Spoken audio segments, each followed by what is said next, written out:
Wala una na masahero kining grupo sa mga PUJ driver.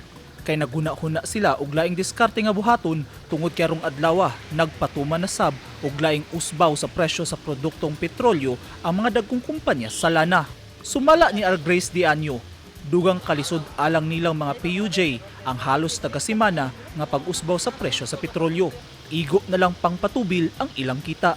Busa na nawagan sila sa lokal nga gobyerno nga iundang na ang programang libreng sakay nga mao'y ilang kakompetensya. Isod na jud kayo Wala na jud yung sana. Wala na yung sana, pero pait na kayo ba? Isod na kayo. Naaman pero mas mayon tatong kanang mga katong mga sana ba kanang mga libre sakay. Walaon ba na nila? Paghihatag ko na sa mga driver PUJ kay wala na pait jud kayo. Mahal kay gasolina sige tuyo kay pasahero. Nya magasolina pagkapon pertinda ko saon lang man na. Sa una, may income sa una 500 karon income 200 sa gatos tag-adlaw. Wala niya na income na mo.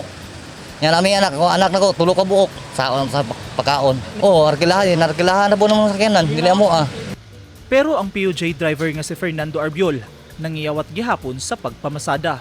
Matud ni Arbiol, kung kaniadto 7 hangtod 8 kahigayon ra siyang mulibot-libot sa syudad aron mamasahero, karon ana sa napulo ka biyahe ang iyang ginahimo sulod sa usa ka adlaw.